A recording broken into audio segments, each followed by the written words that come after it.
Welcome to MLB This Week. It's the MLB This Week Show, show number 15, all about the All-Star Game and the Home Run Derby and so much more. My name is Rich Baxter. And I'm back. And it's our pleasure to join you every week talking about baseball, what's going on around the major leagues, to some extent the minors, and all over the world with baseball. We love talking baseball. And Gary, you have the first story up tonight. And that story is concerning some captains being named. Well, Rich, last week they named captain to the home run contest. It was Troy Tulowitzki, who will serve as captain of the NL side, and he'll select four of the dirt. And on the American League side, they the Toronto Blue Jays. He's in charge of the American. And of course, the event will be held July 14th at Target Field in Minneapolis. And I understand there's some changes in it this year, Rich. Yeah, there's some big changes going on with the Home Run Derby, and it all equates to the way they lay out the Derby, Gary. In previous years, it's been like a round-robin type of tournament, and this year it's going to be more of a bracketed type of home run derby with after the first round, some players will advance to the second round, and the player with the most home runs in that first round is going to get an automatic bye, and he's going to wait a while for the guys that finish underneath of him. So it's going to be a neat time where they're going to have some nice brackets in this year's Home Run Derby. That's a good idea. They needed to change it a little because, they had those guys exhausted by the final rounds. So this way, at least a little break and could work against, of course, because it's cool off. But at least something. Yes, and I apologize in advance if our podcast doesn't sound good tonight. We had some gremlins as we're recording the show here. Primarily, we do the show via the Google Plus and over YouTube Live on a video format, but we also release the podcast over iTunes and great networks like Stitcher Radio and places like that. So hopefully you can hear the show all right and also see it all right here on YouTube. And Gary, getting back to the Home Run Derby, it's going to kick off on July 14th at Target Field at 8 p.m. As usual, it's going to be on ESPN. And this year, the captains are sort of recruiting their own players on either side. The National League captain, Troy Tulowitzki, and as you said, the American League captain there are now in charge of trying to round up some players even. Yeah. Interesting to see who they pick, will support them, and back them up on the team.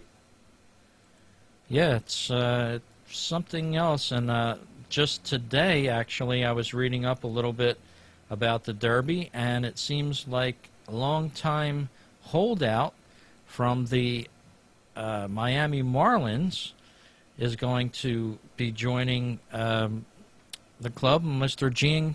Giancarlo Stanton. And he's going to participate this year in the Home Run Derby. That's a really good thing.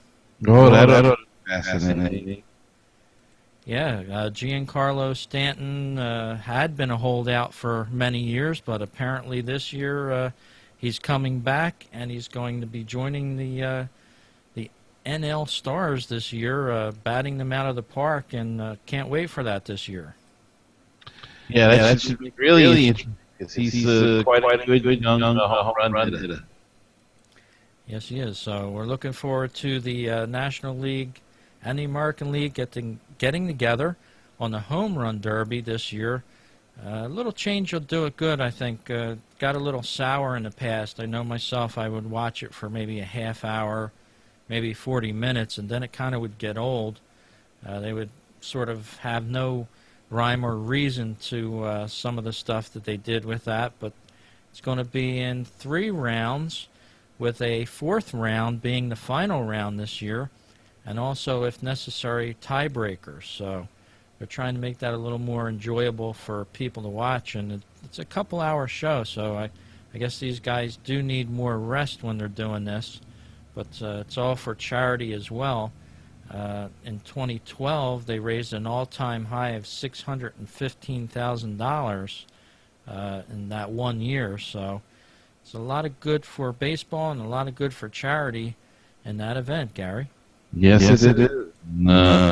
They got to refresh it every couple of years, I guess, to keep it in. Yes, they do. Well, we're moving on to our next story, and Gary, it was one that happened close to home for me. A big home run by the Braves against the Phillies was caught by an announcer for the Phillies, if you can believe that one. And what a great story this is. The Comcast Philadelphia had an opportunity to have the announcers be out in center field for the game, and they did the whole game from center field. And in the first inning, mind you, the Braves hit a mighty home run, and wouldn't you know, it went right to the Phillies TV broadcaster, Tom McCarthy, who made a fantastic catch on the ball. It just seemed like he had caught a million of them, and we have some video for that. I'm going to see how this works. And as you can see, there goes the ball, and McCarthy just there in center field caught that ball. And then, of course, the fans usually urge you on to throw it back onto the field. Jamie Moyer there trying to tell him not to, but to no avail. He threw it back onto the field, and what a great catch there by Tom McCarthy. You look at it again here, deep out into center field there, and it just went right to him. It always finds it. Yeah, it was an amazing catch there, and really excited the fans. Of course, the Phillies lost that game, but McCarthy, maybe you should get a contract from the Phillies. He inspired. You know, I went to that Brooklyn Cyclones game last evening, and actually they played Staten Island. I brought my baseball with me, but no baseballs. Wow. Well, you were prepared anyway, so that's the good thing. Always got to bring your glove to a game, and McCarthy probably didn't think he'd get a chance there, but 1 in a million shot there, and he made a great catch on it. Yes. Well, Gary, you have the next story up this week, and it's one that I'm sure everybody wants to hear about. Well, stick with the Philadelphia Phillies. Tony Gwynn Jr. returned after the death of his father, and his first bat was one that had him back years as he got a standing ovation when he hit for the first time since Bank Park in a victory over Marlins Tuesday evening as the Marlins Phillies off, and just a nice thing. Marlins pitcher, he recognized the moment, walked away, walked down, give Gwynn a little extra time before he had to hit. So, really nice thing by Philadelphia. They get a bad rap for booing and whatever. But this was a very nice gesture to show Tony Gwynn Jr. after his father. Yes, it was, and Tony Gwynn, of course, one of the great all-time hitters in the National League, and Gwynn Jr. wants to follow in his footsteps. He wants to honor his father by playing better, so a lot of talk even today on the Sunday broadcast from the Phillies. Mike Schmidt was relaying a story where Tony Gwynn Jr. really wasn't aware that his father was that bad, apparently, or else maybe he would have left the team for a while. But Schmidt himself was also talking to Gwynn Jr. about his own bout with cancer. He's been undergoing chemotherapy, even though he's doing some Sunday broadcasts for the Phillies, as Mike Schmidt. And it's a small world. Those two go back a long ways, Schmidt and Gwynn Jr. And Mike Schmidt always said he had a lot of respect for Tony Gwynn. Yeah. two great hitters, and Shane Bolton battling cancer. How is he doing? He seems to be doing quite well. I didn't really comment specifically on his condition, but he's well enough to do the broadcast and in good spirits. So must be pretty good for Schmidt so far. I'm not too familiar with his situation, but every now and again he talks about it a little. Mm-hmm. Well, let's hope he gets better, beats this thing. Rich, we had any over this week. Yes, we did. Lo and behold, Mr. Tim Lincecum, also known as, they have a special nickname for him, and I'm at loss of words for remembering what it is. The Freak. Yeah, the Freak, of course. The freak of nature, the way he delivers that ball.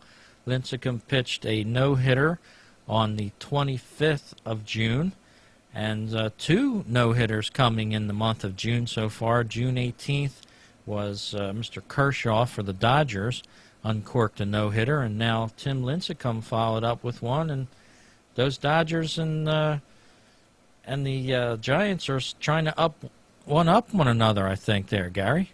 Yeah, they keep trying to match another as they go along. Yeah, and this is actually Tim Lincecum's new look, quote-unquote, for 2014. Of course, previous years he had been going for the wild look, but he's since tamed down a little bit, got a haircut, and joined the mainstream, it looks like. It's got that little mustache going in there. Yeah, that's for sure. That always changes your appearance. I know I had a mustache for years. I just shaved it recently, and it takes about 10 years off of you, too. It makes you look a little younger. So, Tim Lincecum with a not a perfect game, but a no-hitter there on June 25th for the San Francisco Giants. Any beat Saint last year? Yeah, seems like it's running in streaks for him. He's been a pitcher that a lot of people said may be finished up until a few months ago when the season started, and then he's on a revival. Maybe he'll win the award for the best comeback player of the year so far. I know a lot of players and broadcasters and fans alike maybe thought the Freak was done for his career, but he's stormed back here and said he's not quite finished yet. Well, he's a great pitcher. I like to throw some more. He is. Yes, indeed. Well, we want to thank you for listening to our program here, MLB This Week. We're an independent show, not sponsored by Major League Baseball or any baseball team. We're just an independent video podcast and an audio podcast. We appreciate you listening to our weekly show, and if you want to check us out on video, please stop by our website at MLBThisWeek.com. You can also subscribe to us on YouTube. Just hit the subscribe button, and that's going to give you a few things. It's going to put an email in your email box when we do a new show that you can listen to. And also, it's going to tell you how to interact with us a little more. You can actually go on our YouTube site there when it's up, and also chat to us. You can chat us your questions or comments or questions, and you can also email them to us. Just go over to our website, MLBThisWeek.com. And my next story I have here is was kind of inspired by the Phillies way. It was reading an article about the Philly fanatic shooting a hot dog at a pig on field, a costume pig, of course. And the article put up another article where somebody doing the Kansas City Royals 2009 alleged they were injured by a hot dog tossed at a 2009 Royals, and the case turned out of court, but another Supreme Court in Missouri overruled that case and sent it back, and then you can have another chance the Royals mascot Slugger allegedly hit John Coomer in the eye when he tossed a hot dog into the crowd at the December 2009 game. Coomer sustained attached retina. In 2010, he filed a suit against the team. In January 2013, the Court of Appeals reversed the verdict, and the Royals to the Supreme Court, which was Tuesday, with Coomer. The Supreme Court ruled the trial judge made an error by 13 jurors to decide whether the risk of an injury from a hot dog was an inherent risk of watching a Royal baseball game. That was a question the judge decided according to today's ruling. The jury instead should have been asked to decide whether the injured by hitting the hot dog and whether that included negligence. So now you know why for every team they make that announcement, be alert about everything and be prepared for flying balls and flying t-shirts and apparently flying hot dogs.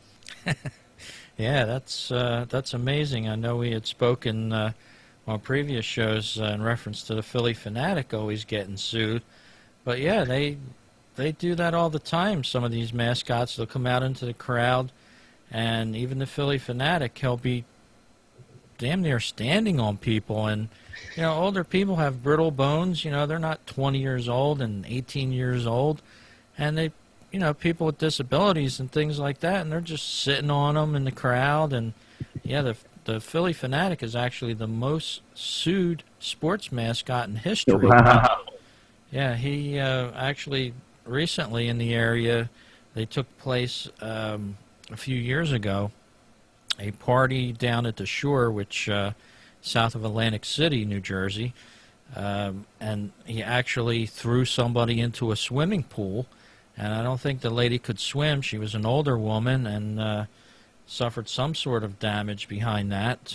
But yeah, as a joke, you know, these I think these mascots go a little too far, and they're sort of out of control sometimes. I guess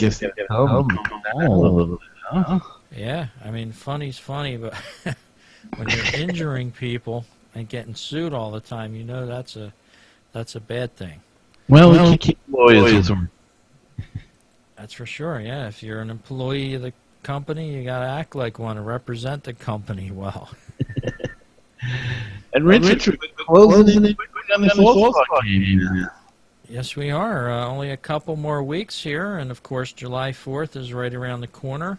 Only a week away, and geez, it looks like summer's almost in full swing for us, and a lot of baseball to go on. But as you noted on your show on Mets Musings in the past week, Gary, the season is by numbers officially half over. Yeah. Go. Yeah, it seems like only yesterday we started up in April, and now all of a sudden we're in the heart of the baseball season now, and a lot of teams are going to be moving players around, I'm sure, soon in the next coming weeks. But yeah, it's shaping up to be an interesting baseball season. And speaking of July 4th, Gary, you're going to see this patch worn by all the players on July 4th. It's going to be the 75th anniversary of Lou Gehrig's speech for ALS, in which he said he was the luckiest man on earth, one of the most gut-wrenching speeches I've ever heard somebody say on the field. And, of course, he knew he was dying at that point or in real bad shape at that point, Gary. But, yeah, it was 75 years since the anniversary of Lou Gehrig's speech there. He's the luckiest man on earth, and it's a tough speech to have to make. Yes, it was. The excellent ball player, great ball player, great, and really quite amazing, quite a human being, and put up quite a fight. Lost his battle, but so much has done and advances since that. Really, 75.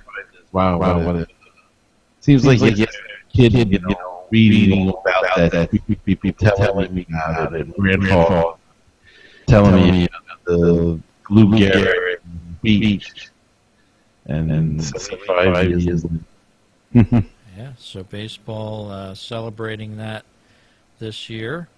And getting back to the home run derby, Gary, this was an interesting find that I found just a few minutes before we went to the show here on the air. There is a ballot, of course, that you can fill out. And again, we're not affiliated with the MLB, but you go over to MLB.com and search for the home run derby poll, and you can actually vote for players that you'd like to see in the home run derby. They do have a disclosure on there, and they say that, you know, your selections will not actually determine the actual participants of the 2014 home run derby, but it's a fan's vote, so to speak. It is ultimately up to the players. And here's some players on either side that are nominated here, and of course some of these players outside of this will probably participate as well. But the American League has Jose Bautista, Carlos Beltran, Miguel Cabrera, Robinson Cano. I always mispronounce his name about every show. And I'll mispronounce this name too. From Oakland, Yoenis Cespedes.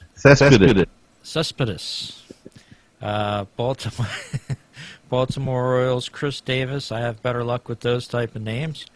Prince Fielder, Joe Mauer for the Twins, David Ortiz, and rounding out for the American League for voting, Mike Trout.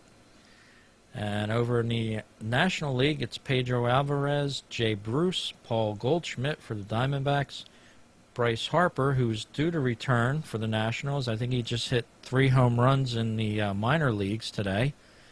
Jason Hayward for the Braves, Buster Posey, San Francisco, Yasiel Puig for the Dodgers, Giancarlo Stanton, and Troy Tulowitzki. As Gary mentioned, he's the captain of the NL this year.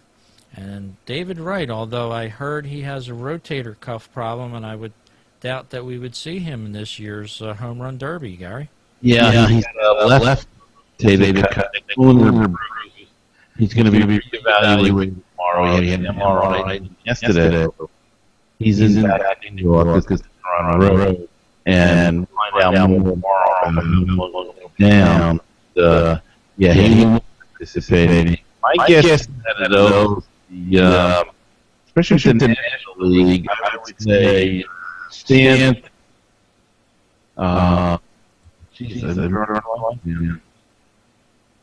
Stanton or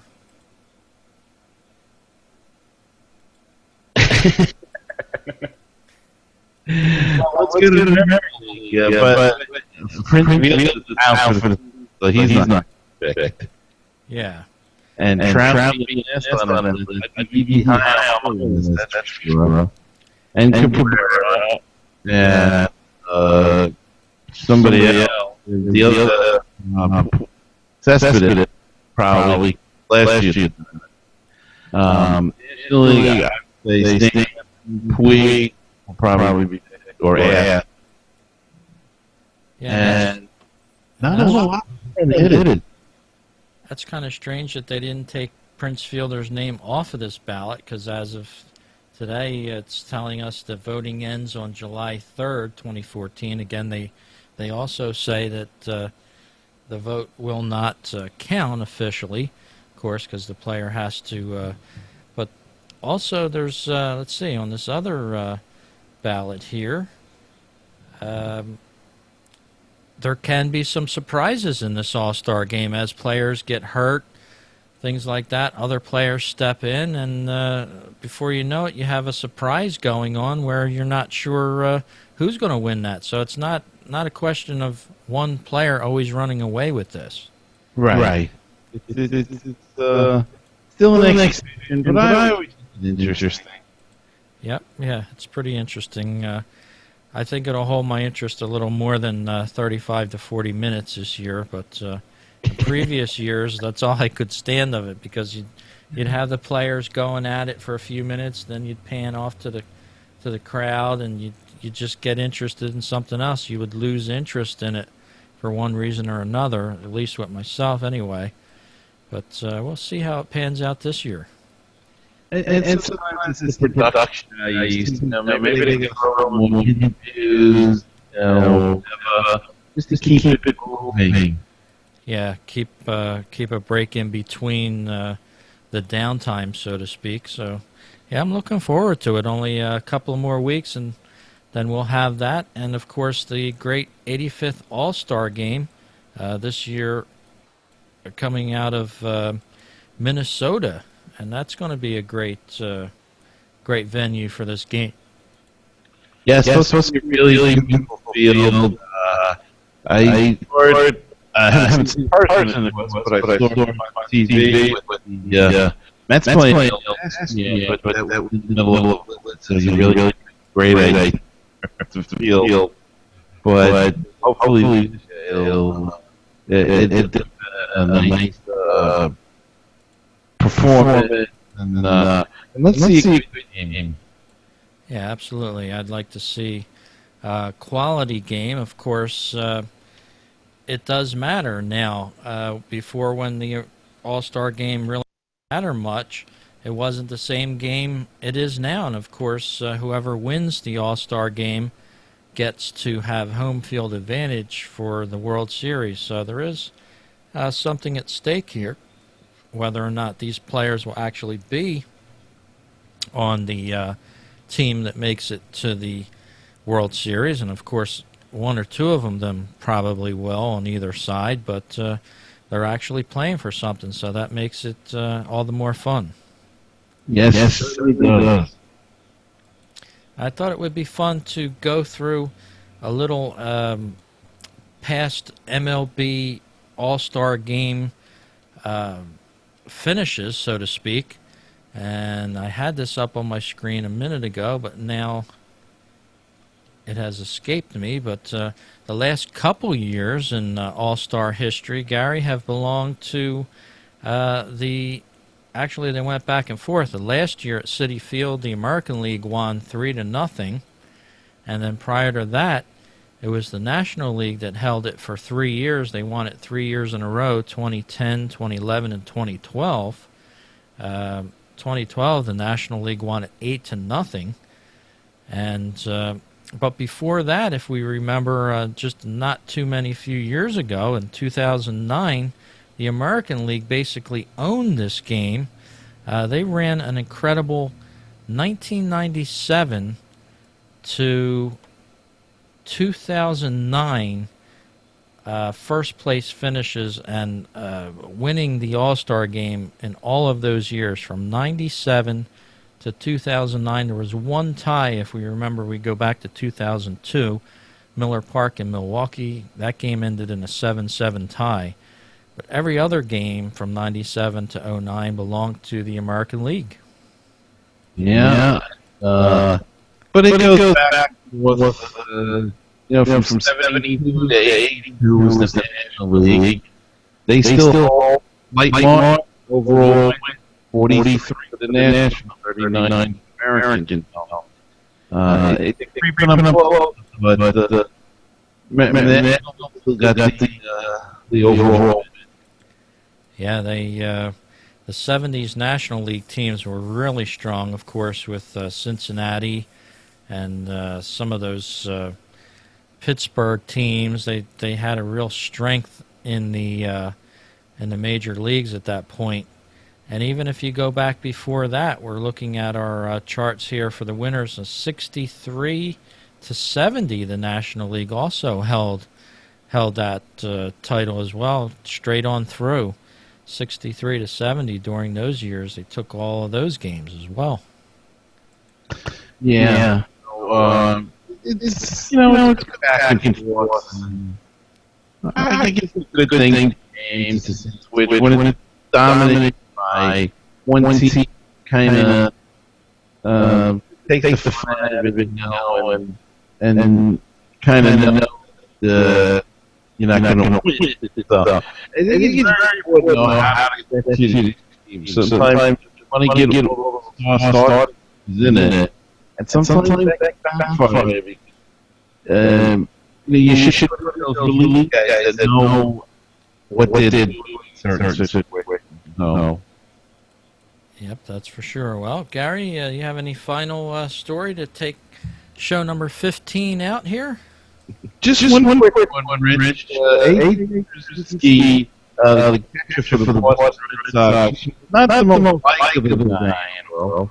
And get himself thrown out of the game on June 4th by, not by did, but what he said. And what he said was not anything that can't be repeated, but it was, I thought it was pretty clever. He agreed with umpire's call on a walk. Apparently, he disagreed with the umpire ruling. And he turned around and said to the umpire, "Give me a new ball, one that you see." And that the umpire wasn't happy with that. Threw him out of the game. So I don't know if we should a tear over that, or the AJ was immediately lost, and there you have it. That's a tough thing to say, but a little humorous as well. Yeah, I wish I would have been there. That's absolutely hilarious. But as you said, a tough call by the ump there. And how many of those have we seen this year? And hopefully for the next broadcast, we'll have an update on the calls that have been reviewed and overturned. I know the last time we talked about it was over 50% or so were overturned for the year. So baseball has changed, no doubt about it, with the advent of instant replay and how some of these calls are being overturned. It used to be when a ball beat you to the bag, 9 times out of 10 you were out, whether or not the guy had his foot on the bag or not when he was throwing it back to first on a double play. But every now and again you still see that play being made, but it used to be ridiculous. They would stride over the base, not even touch the base sometimes, and get credit for a double play. But interesting the way baseball has changed over the years, especially here now for its major change in 2014. Well, Gary, it's been a pleasure talking with you baseball tonight, and we'll be talking a whole lot more with our listeners on the next show. Of course, we'll be into the July 4th weekend, and you have a great week, and we'll be following baseball for sure. Okay. You too. Bye now. Thanks, everybody, for listening, and we'll talk to you on the next edition of MLB This Week with Gary and Rich.